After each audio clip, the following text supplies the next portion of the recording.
ഭഗവാൻ ശ്രീനാരായണ ഗുരു മനുഷ്യ ജീവിതത്തിലെ 3 ഘട്ടങ്ങൾ, അതായത് കഴിഞ്ഞ കാലം, ഭൂതകാലം, ഭാവി കാലം, ഇപ്പോഴത്തെ പ്രസൻറ്റ് വർത്തമാനകാലം എന്നിവ എത്ര മനോഹരമായിട്ടാണ് ദൈവദശകത്തിലെ 7ാമത്തെ പദ്യത്തിലൂടെ നമുക്ക് വരച്ച് കാണിച്ചു തന്നിരിക്കുന്നത്. ഈ ഭൂതകാലമെന്ന് പറഞ്ഞത് കഴിഞ്ഞു. നല്ലതും ചീത്തയുമായ ഒത്തിരി അനുഭവങ്ങൾ നമ്മൾ പലരും ആഗ്രഹിച്ചിട്ടുണ്ട്. അതിൽ ദുർഘടമായ ഓരോ ദിവസങ്ങളൊക്കെ അല്ലേ, ആ ദിവസങ്ങളൊന്ന് തിരിച്ചു വന്നിരുന്നെങ്കിൽ അങ്ങനെ സംഭവിക്കാതെ ഇരിക്കുമായിരുന്നു എന്നൊക്കെ നമ്മൾ ചിന്തിച്ച് പോയിട്ടുണ്ട്. പക്ഷെ എന്താണേലും പോയതൊന്നും നമുക്ക് തിരിച്ചു പിടിക്കാനായിട്ട് ഇനിയും പറ്റുന്നില്ല. ഇനിയും നമുക്ക് പ്രതീക്ഷകളാണ്, പ്രതീക്ഷകൾ തരുന്ന ഭാവി കാലം. അതും നമുക്ക് ഭാവിയിലോട്ടുള്ള പ്രതീക്ഷകളാണ് മനുഷ്യനെ ചിന്തിക്കാനും പ്രവർത്തിക്കാനും ഒക്കെ പ്രേരിപ്പിക്കുന്നത്. പക്ഷേ മനുഷ്യനൊന്നും ചിന്തിക്കുന്നില്ല. ഇപ്പോഴത്തെ കാലം, വർത്തമാനകാലം. ഈ വർത്തമാനകാലം മാത്രമല്ലേ സത്യമായിട്ടുള്ളൂ? സത്യമല്ലേ നമ്മുടെ മുൻപിൽ? നമ്മളിപ്പം പറഞ്ഞ ഈ ഒരു സെക്കൻഡ്, ആ ഒരു സെക്കൻഡ് മാത്രമാണ് ഇപ്പം നമ്മുടെ മുൻപിലുള്ളത് സത്യം.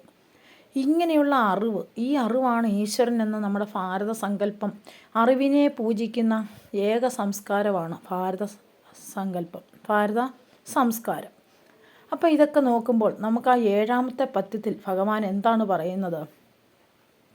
നീ സത്യം ജ്ഞാനമാനന്ദം, നീ തന്നെ വർത്തമാനവും ഭൂതവും ഭാവിയും വേറല്ല, ഓതും മൊഴിയുമോർക്കിൽ നീ.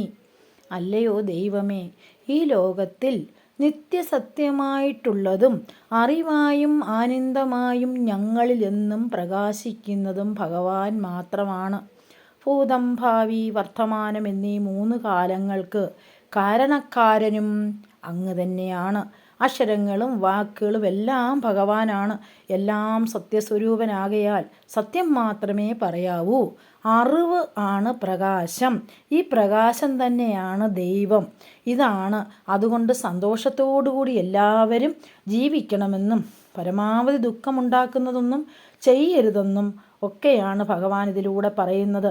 3 കാലത്തിലും മാറ്റമില്ലാതെ സ്ഥിതി ചെയ്യുന്നതാണ് സത്യം. മാറ്റമില്ലാതെ എന്ന് പറഞ്ഞാൽ ദൈവം തന്നെയാണ് സത്യം. പ്രപഞ്ചകാര്യങ്ങൾ ബാക്കിയുള്ളവയൊക്കെ മാറിക്കൊണ്ടിരിക്കും.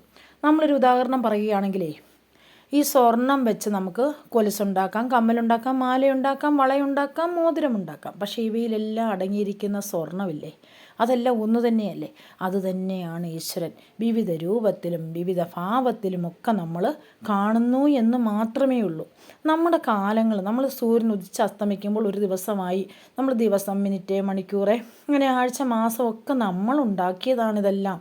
ഇത്തരം കൃത്രിമമായ കാലബോധത്തിൽ ജീവിക്കുന്നവരായ നമുക്ക് ഭൂതവും ഭാവിയും എല്ലാം ഒരുപോലെയല്ലേ? ഒന്ന് കഴിഞ്ഞ് മറ്റേത് വരാനിരിക്കുന്നത്. ഇത് രണ്ടുമില്ല. ഇപ്പം നമ്മുടെ മുമ്പിൽ എന്നതാ? കഴിഞ്ഞ കാലവുമില്ല, വരാൻ പോകുന്ന കാലവുമില്ല. ഇപ്പം നമ്മുടെ മുമ്പിൽ ആകെയുള്ളത് വർത്തമാനകാലം മാത്രമാണ്. ഈ നിമിഷം നമ്മൾ സന്തോഷത്തോടു കൂടി ജീവിക്കണം. ഇതേ ഇപ്പം ഈ നിമിഷം കടന്നു പോകും, പക്ഷെ നമ്മൾ ഈ സമയം എന്ത് ചെയ്യണം? നമ്മൾ സന്തോഷത്തോടു കൂടി ജീവിക്കണം എന്നാണ് ഭഗവാൻ നമുക്ക് പറഞ്ഞു തരുന്നത്. കാലബോധത്തെ അറിഞ്ഞ് നമ്മൾ ജീവിക്കുമ്പോൾ നമുക്കെല്ലാം ഈശ്വരൻ തരും. ധനവും സന്തുഷ്ടിയും സംതൃപ്തിയും എല്ലാം ശ്രീനാരായണ ഗുരു ഭഗവാൻ ഇത് കേൾക്കുന്ന നിങ്ങൾക്കെല്ലാവർക്കും തരട്ടെ എന്ന് പ്രാർത്ഥിക്കുന്നു.